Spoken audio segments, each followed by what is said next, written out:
Iranian Revolutionary Guard Corps is the beating heart of the regime in Iran, a powerful military body that reports directly to the supreme leader, Khamenei.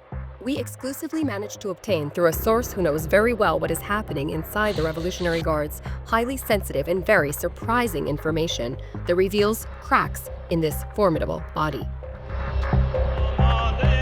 We have learned that a very senior commander in the Guards is primarily concerned with himself and not with the survival of the organization that is supposed to safeguard the power of the Ayatollah's regime. Meet Kamaluddin Nabizada, a Revolutionary Guard member of Afghan origin who lived in Russia and recently returned to Afghanistan. He has very strong connections with the Taliban leaders who control the country. Nabizada is under United States sanctions. In the past, he was close to Qasem Soleimani, commander of the al-Quds force, who was eliminated by the Americans.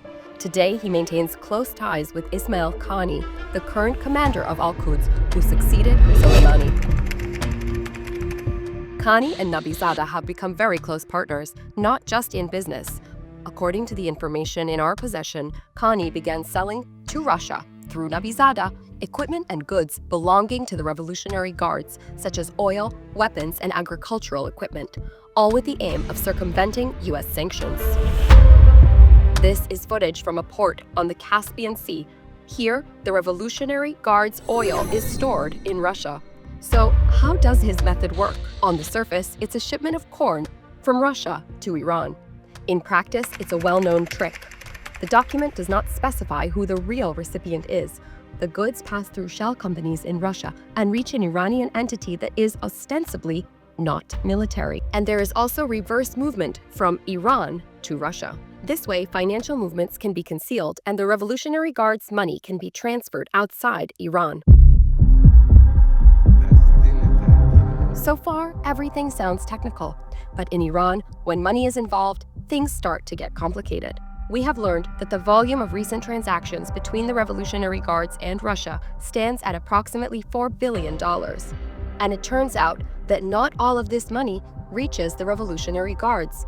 According to our source, who, as mentioned, knows very well what is happening inside the Revolutionary Guards, a significant portion of the money, about $700 million, has recently gone into the hands of Qaani and Nabizada.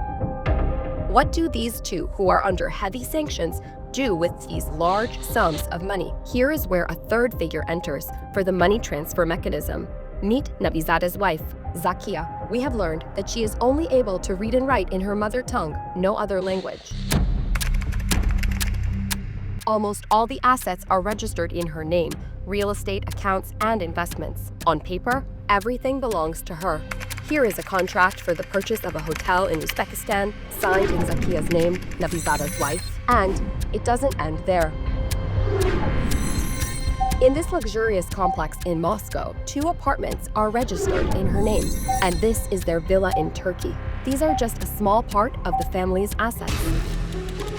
So, this is how they bypass the sanctions. But more importantly, this is also the way al-Quds commander Qaani is stealing hundreds of millions of dollars from the Revolutionary Guards. Money that is held outside Iran, outside the records, outside control, that goes into his personal pocket and into the pocket of his partner, Nabizada. The information we are exposing here has likely also reached other senior figures in the Revolutionary Guards, and they have begun to wonder where the money is going. This is not just a story of corruption. It speaks to the harsh reality in which Iran and the Revolutionary Guards find themselves, a reality that apparently reveals that the senior figures in the regime, including Qaani, understand that they must prepare for the day after.